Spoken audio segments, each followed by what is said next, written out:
a contrair financiamentos externos para fins de implantação da linha 4 amarela do metrô de São Paulo. Encaminha agora, deputado Raul Marcelo, do PSOL, também por 10 minutos. Pelo Socialismo e Liberdade, eu gostaria, senhor presidente, de dizer, primeiro, que eu escrevi até um artigo sobre essa história do empréstimo do metrô. Um artigo, inclusive, extenso, que alguns jornais não publicaram e reclamaram que não estava no formato do jornal. Eu disse, contra-argumentando, de que era necessário, dada a importância do tema, de que fosse feito um raciocínio um pouco mais elaborado. Eu gostaria, senhor presidente, de, nesse momento, dar como ler esse artigo para registrar o nosso posicionamento em relação à questão nesses 10 minutos. É sabido por todos na casa que, quando da discussão do projeto em si, que na sessão de ontem esse deputado ainda ficou com 15 minutos. Quero debater o assunto depois, nos seus pormenores, nesses 15 minutos que ainda me restam. E aproveitar esses 10 minutos agora de encaminhamento para registrar esse artigo que foi escrito, inclusive está publicado no site do nosso mandato, que é um artigo sobre o caso da PPP do metrô da linha 4 à linha amarela.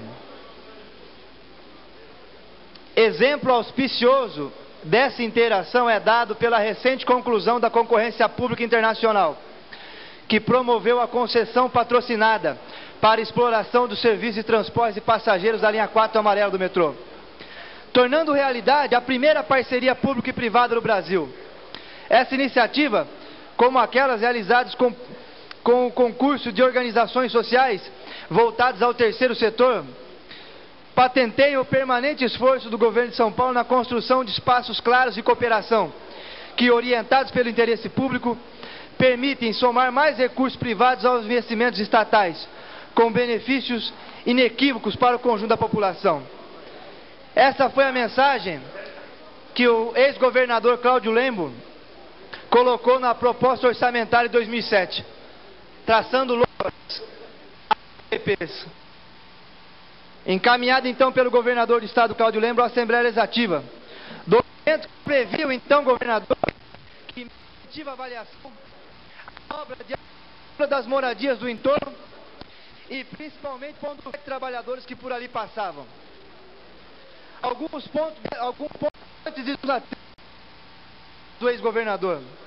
Primeiramente, que a parceria de ampliação do metrô seria uma nova forma de contrato do governo com o setor privado, que só se fez possível graças à iniciativa do governo Lula, ao lançar no final de 2004 a lei das PPPs, Lei 11.079 de 2005, e pelo governo estadual que lançou em seu âmbito. O que cabe analisar aqui é o principal suporte da lei, enquadrado no conceito dessa nova relação Estado-mercado, que é a parceria.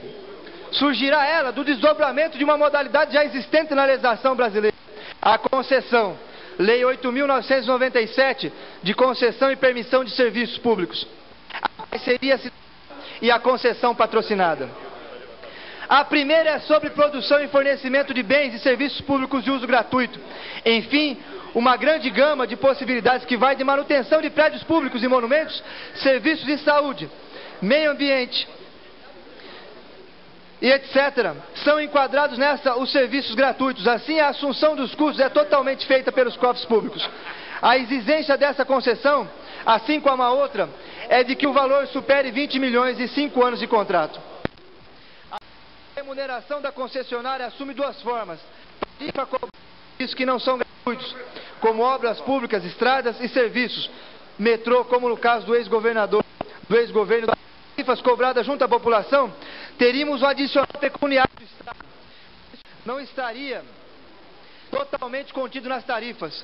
Assim, temos à nossa frente o pagamento do Estado para uma empresa privada realizar para receber o direito de uso desse serviço. Daí decorre a grande modificação da lei, ganhando a concessionária em dois momentos: com o Estado disponibilizando para a órbita privada, mais uma possibilidade de valorização do capital.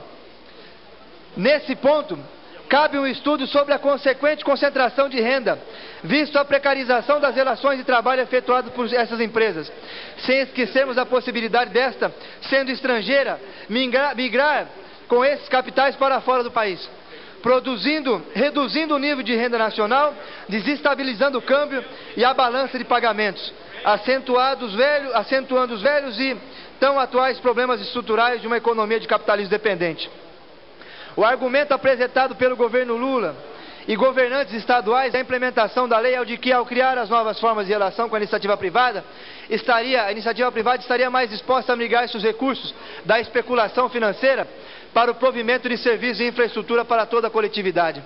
Cabe-nos agora entender o mecanismo criado pelo Estado para absorver os recursos privados e canalizá-los para os necessários empreendimentos. O Fundo Garantidor de Parcerias, o FGP, com limite de 100 bilhões de reais, será a instituição criada para sendo esse limite destinado a essas parcerias. Na lei também existe um artigo que estendia às seguradoras, instituições financeiras e organismos internacionais contra garantias de retorno de seus empréstimos ao FGP. Ou seja, não somente as empresas contratadas terão sua garantia, assim como as instituições financeiras internacionais. O que temos diante de nós é um Estado que amplia enormemente as possibilidades privadas na economia, partindo das antigas concessões, preservação de monumentos, limpeza de repartição pública, por exemplo, assimilando a prestação de serviços e infraestrutura e os juros do financiamento dessa. Aqui cabe uma pergunta: qual é o impedimento de uma transnacional assumir a construção de uma obra, financiá-la e obter a concessão de uso desta? Um outro grande avanço com as PPPs, que foi a quebra de hierarquia das partes no contrato, reduzindo o Estado a uma pessoa jurídica de mesmo status que as empresas. Essa passagem é de grande importância, pois nela está subentendida a supressão do exercício de soberania nacional. O Estado agora se pautará pelos itens e parágrafos e não pelo seu objetivo soberano de toda a coletividade. É um processo às avessas da consolidação da nação, onde o mercado pautará as decisões e rumos da sociedade, espaço onde se joga o interesse nacional para barganhar com as difusas e individualistas ganas do capital, eis a PPP.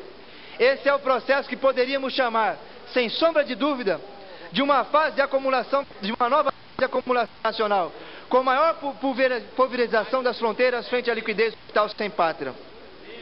Seu preço de 450 milhões de dólares, que, repito, o que disse já na sessão de ontem.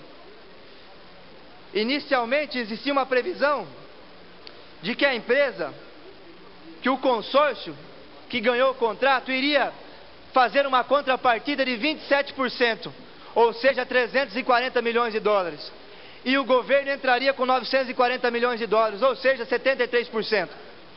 No entanto, com o aditivo que já ocorreu, que aumentou o custo das obras em 340 milhões de dólares, com a expansão da linha C, da CPTM, que custou 180 milhões de dólares, e com um novo empréstimo, deputado Olímpio, a iniciativa privada agora vai dar uma contrapartida de apenas 15% do valor total do contrato, enquanto que o Estado de São Paulo, o povo paulista, porque esse empréstimo vai entrar no passivo da dívida estadual, que consumiu ano passado mais de 12% do orçamento público do Estado, a garantir essa obra. O consórcio, ou seja, 15% é hoje o metrô em São Paulo. E ainda, se tiver prejuízo, o próprio governo do Estado vai cobrir o consórcio que vai operar a linha amarela. Ou seja, é uma nova modalidade de capitalismo. Isso aí é o que Celso Furtado queria concluir com isso, sempre nos disse, nos ensinou, que é a socialização dos riscos e a individualização dos ganhos. É isso que está colocado na nossa avaliação, e é por isso da nossa obstrução, senhor presidente. Nós achamos que não precisa de assodamento para a profunda discussão, porque isso aqui tudo vai para o Tribunal de Contas.